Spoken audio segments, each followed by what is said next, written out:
Hi movie lovers, welcome to my channel. Harudu the destroyer ఈ సినిమాకి మంచి టైటిలే పెట్టారు. ఇలా ఎందుకన్నానో ముందు వీడియోలో చెప్తాను. ఒకప్పుడు ఆనందం, అన్నయ్య, శివరామరాజు లాంటి సినిమాతో మంచి గుర్తింపు తెచ్చుకున్న హీరో వెంకట్ ఇప్పుడు సోలో హీరోగా మళ్ళీ కంబ్యాక్ ఇచ్చారు. అందులోనూ ఒక పవర్ఫుల్ పోలీస్ ఆఫీసర్ గా వచ్చారు. మరి ఈ కంబ్యాక్ వెంకట్ కి మంచి కంబ్యాక్ ఇచ్చిందా లేక పాత తరహా పోలీస్ సినిమా లాగా మిగిలిపోయిందా మన రివ్యూలో చూద్దాం. వీడియోలోకి వెళ్ళబోయే ముందు నాదో చిన్న రిక్వెస్ట్, మీరు ఇంకా నా ఛానల్ ని సబ్స్క్రైబ్ చేయకుండా చూస్తున్నట్లయితే దయచేసి వెంటనే సబ్స్క్రైబ్ చేసి పక్కనే ఉన్న బెల్ ఐకాన్ ని యాక్టివేట్ చేసుకోండి. ఈ వీడియోకి ఒక చిన్న లైక్ వేసుకోండి. ముందుగా ఈ మూవీ రన్ టైం వచ్చేసరికి 2 hours 10 minutes అలా ఉంటుంది. ఈ మూవీ ఎప్పుడు థియేటర్ లో రిలీజ్ అయిందో, ఎప్పుడు ఓటీటీలోకి వచ్చిందో కూడా ఎవరికి అర్థం కాలేదు. ఈ మూవీ ప్రస్తుతం ఆహా ఓటీటీ ప్లాట్ఫామ్ లో రిలీజ్ అయింది. ఇప్పుడు చెప్పిన మాటతో మీరు షాక్ అయ్యారు కదా. ఆహా ఓటీటీలో రిలీజ్ అయిందంటేనే ఈ మూవీ గురించి ఒక ఒపీనియన్ వచ్చేసి ఉండాలి. ఈ ఆహా ఓటీటీ ప్లాట్ఫామ్ లోనే ఏదైనా సినిమా రిలీజ్ అయింది అంటేనే నాకు మంచి డైలాగ్ గుర్తొస్తుంది. అది నేను చెప్పడం కంటే మన బాయ్ చెప్తేనే చాలా బాగుంటుంది. ఆ డైలాగ్ ఏంటంటే, ప్రపంచంలో ఏడ దొరికిన సరుకు మన కాడ ఉన్నదన్నా, భూగోళంలో ఎవడు కాడ లేదు ఇదే.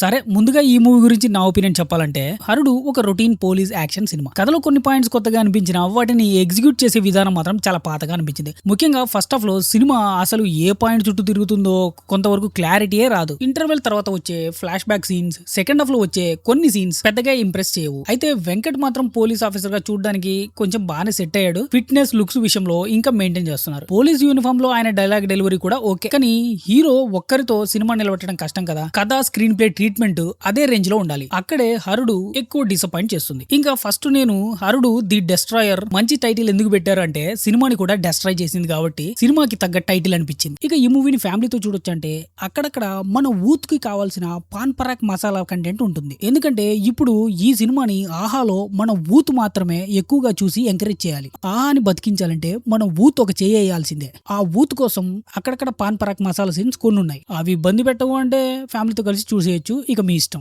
ఇక స్టోరీ విషయానికి వస్తే, సినిమాలో వెంకట్ డీసీపీ శంకర్ అనే పోలీస్ ఆఫీసర్ గా కనిపిస్తారు. ముంబై ఎన్కౌంటర్ స్పెషలిస్ట్ గా పనిచేసిన శంకర్ హైదరాబాద్ కి ట్రాన్స్ఫర్ అవుతాడు. సిటీలోకి వచ్చిన తర్వాత తన స్టైల్లో క్రైమ్ కంట్రోల్ చేయడం మొదలు పెడతాడు. అదే సమయంలో లోకల్ పవర్ఫుల్ ఎమ్మెల్యే వరదరాజులతో శంకర్ కి గొడవ మొదలవుతుంది. మరోవైపు కొంతమంది కుర్రాళ్ళు ఫుడ్ కోర్టు పెట్టుకోవాలనే ఉద్దేశంతో కార్ల ఇంజన్లు దొంగతనం చేస్తుంటారు. వాళ్ళు పోలీసులకు దొరికిన తర్వాత ఎమ్మెల్యే వాళ్ళను బయటకు తీసుకొస్తాడు. కానీ ఆ తర్వాత వాళ్ళపైనే దాడి చేయించడం మొదలవుతుంది. అసలు ఈ ఇంజన్ల దొంగతనానికి ఎమ్మెల్యే రాజకీయాలకి సంబంధం ఏంటి? వరదరాజు బయట కనిపించేంత మంచివాడా? ఈ ప్రశ్నలకు సమాధానమే సినిమా కథ. కానీ ఈ కథను థ్రిల్లింగ్ గా చెప్పాల్సిన చోట సినిమా చాలా చోట్ల రొటీన్ ఫార్ములాలో వెళ్ళిపోయింది. ఇక ఈ మూవీలోని ప్లస్ పాయింట్స్ విషయానికి వస్తే ఎక్కువగా లేవులేండి, టెన్షన్ పడొద్దండి. మొదటిది వెంకట్. చాలా రోజుల తర్వాత సోలో హీరోగా వచ్చిన ఆయన లుక్స్ బాగున్నాయి. పోలీస్ ఆఫీసర్ క్యారెక్టర్ లో సెటిల్ గా కనిపించారు. రెండోది కార్ ఇంజన్స్ దొంగతనం అనే పాయింట్ మొదట్లో కొంచెం ఇంట్రెస్టింగ్ గా అనిపిస్తుంది. ఇక మైనస్ పాయింట్స్ మాత్రం చాలా ఉన్నాయి. ముఖ్యంగా కథ చాలా పాతగా అనిపించింది. ఇలాంటి పోలీస్ పొలిటికల్ రివెంజ్ కథలు మనం చాలా సినిమాల్లో చూసాం. ఇక్కడ కొత్తగా అనిపించేలా ట్రీట్మెంట్ ఇవ్వాల్సింది, కానీ అది జరగదు. ఫస్ట్ హాఫ్ లో కథనం కొంత కన్ఫ్యూజింగ్ గా అనిపిస్తుంది. సెకండ్ హాఫ్ లో వచ్చే ఫ్లాష్ బ్యాక్ అంతగా వర్కౌట్ కాలేదు. ఇక విలన్ క్యారెక్టరైజేషన్ కూడా చాలా చోట్ల సిల్లీగా ఉంటుంది. కామెడీ ట్రాక్ పెద్దగా వర్కౌట్ కాలేదు. టెక్నికల్ గా కూడా సినిమా చాలా పాత తరహాలో అనిపిస్తుంది. బ్యాక్గ్రౌండ్ స్కోర్, సాంగ్స్ పెద్దగా ఇంపాక్ట్ ఇవ్వవు. యాక్షన్ సీన్స్ కూడా కొన్ని చోట్ల చాలా వీక్ గా అనిపిస్తుంది. అంటే మొత్తం మీద 2026లో రిలీజ్ అవుతున్న సినిమా కంటే కొన్ని సంవత్సరాల క్రితం తీసిన పాత పోలీస్ సినిమా చూస్తున్న ఫీలింగ్ వస్తుంది. ఇక ఈ మూవీ గురించి ఫైనల్ గా చెప్పాలంటే, వెంకట్ కంబ్యాక్ కోసం మంచి పవర్ఫుల్ కథ ఎంచుకుని ఉంటే ఇంకా బాగుండేది. కానీ పాత తరహా పోలీస్ కథ, routine screen play, week treatment వల్ల సినిమా పెద్దగా ఇంప్రెస్ చేయదు. వెంకట్ ని ఇష్టపడే వాళ్ళు, పాత తరహా మాస్ సినిమాలు నచ్చే వాళ్ళు ఒకసారి ట్రై చేయొచ్చు. కానీ కొత్తగా ఏదైనా ఇంట్రెస్టింగ్ గా పోలీస్ థ్రిల్లర్ చూడాలనుకుని ఎక్స్పెక్ట్ చేస్తే మాత్రం హరుడు డిసప్పాయింట్ చేసే ఛాన్స్ ఎక్కువ. ఇక ఈ మూవీకి నేను ఇచ్చే రేటింగ్ 2/5. ఇది కేవలం నా ఒపీనియన్ మాత్రమే. ఈ వీడియో మీకు నచ్చినట్లయితే ఈ వీడియోకి ఒక లైక్ వేసుకొని మీ ఫ్రెండ్స్ అండ్ ఫ్యామిలీ మెంబర్ తో షేర్ చేసి మరిన్ని మంచి అప్డేట్స్ కోసం మా ఛానల్ ని సబ్స్క్రైబ్ చేసి పక్కనే ఉన్న బెల్ ఐకాన్ ని యాక్టివేట్ చేసుకోండి. Thank you for watching. జై హింద్.